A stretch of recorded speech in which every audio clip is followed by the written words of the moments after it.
Sa isang maliit na baryo sa Quezon, may isang lalaking nagngangalang Arturo. Isang simpleng ama, mapagmahal, masipag, ngunit kinakapos ang kita bilang karpintero.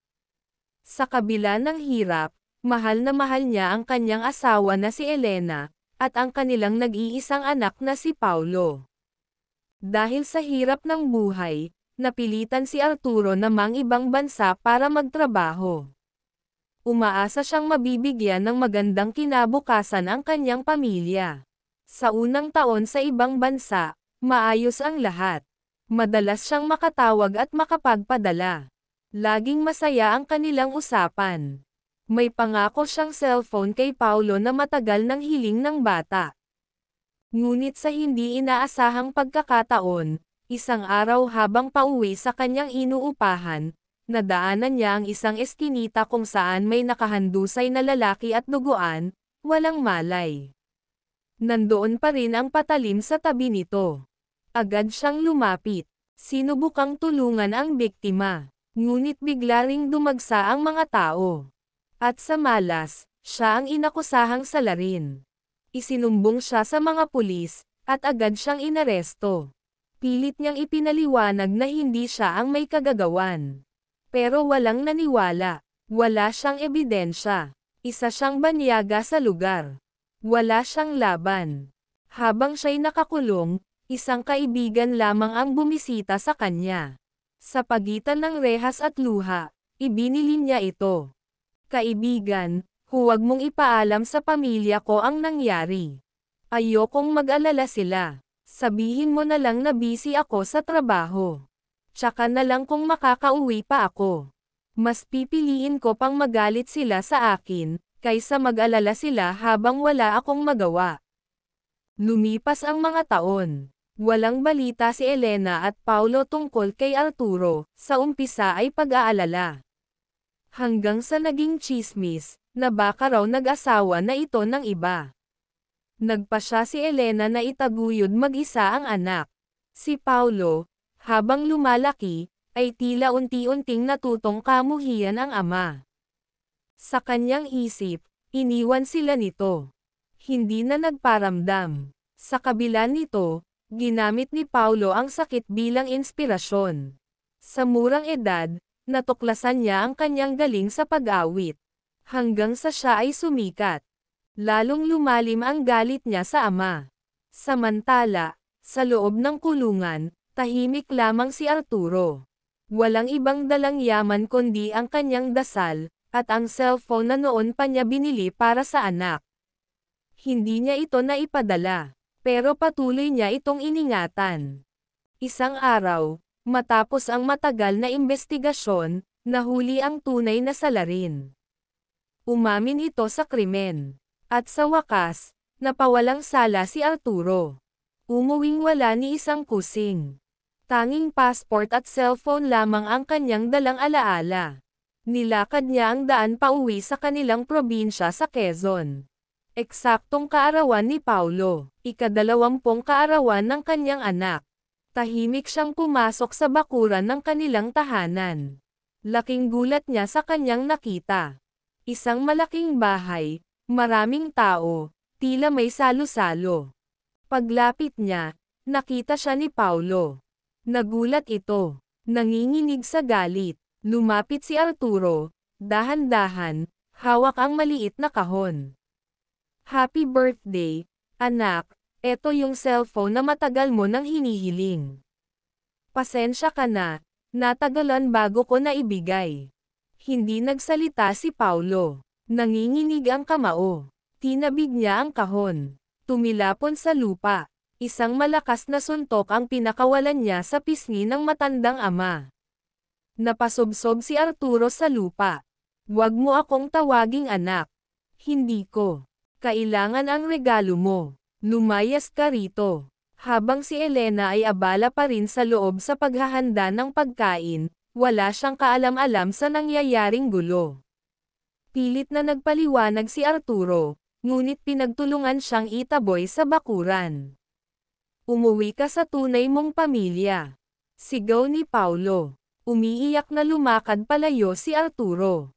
Walang matutuluyan. Walang makain. Walang balakid ang lamig ng gabi, kundi ang kanyang pagod at luha. Pagkatapos siyang palayasin ng sariling anak, si Arturo ay naglakad ng walang patutunguhan. Sa init ng araw at lamig ng gabi, natulog siya kung saan-saan sa ilalim ng waiting shed, sa likod ng palengke, at kung minsan, sa simbahang bukas ang pinto. Wala siyang hiniling kundi ang makalapit man lang muli sa kanyang pamilya.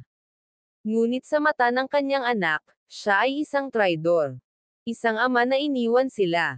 Sa kabila ng lahat, hindi pa rin niya kayang sumuko. Nang mabalitaan ni Paulo kung saan nanunuluyan ang kanyang ama, agad niyang sinabi sa mga tanod na paalisin ito. Ayaw niya itong makita kahit sa paligid.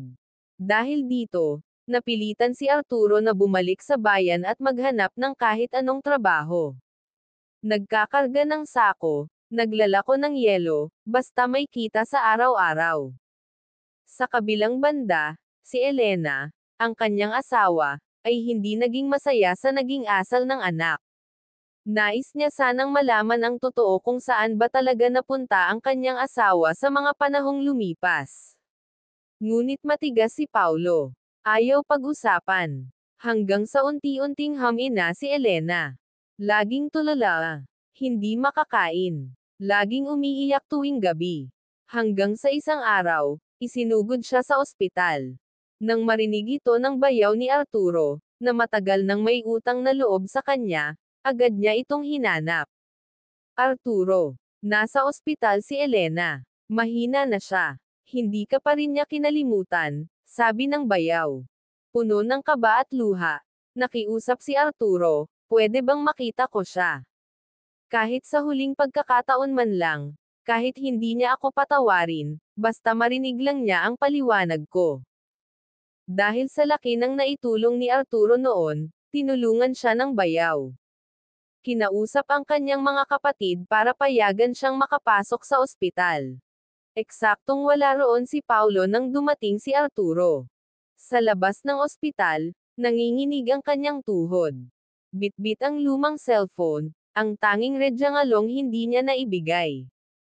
Tara na, Arturo, tawag ng bayaw. Pagpasok niya sa kwarto, nakita niya ang asawa, payat, mapatla, ngunit gising.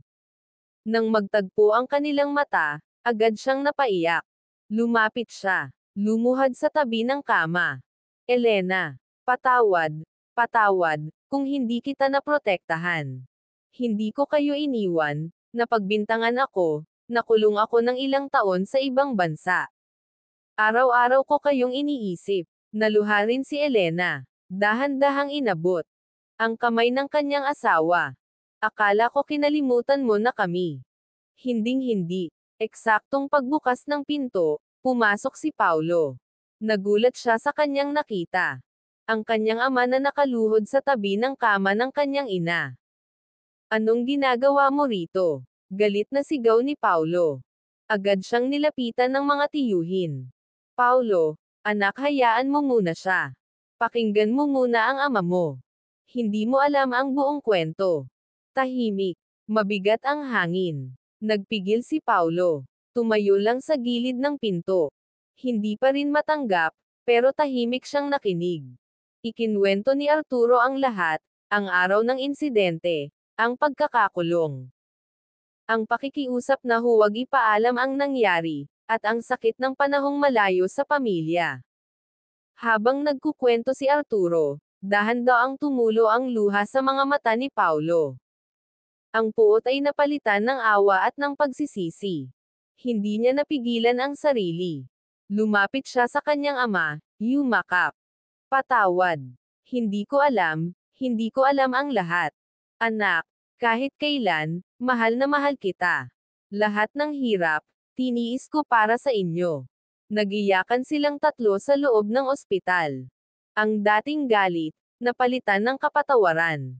Makalipas ang ilang araw, pinayagan na ring umuwi si Elena.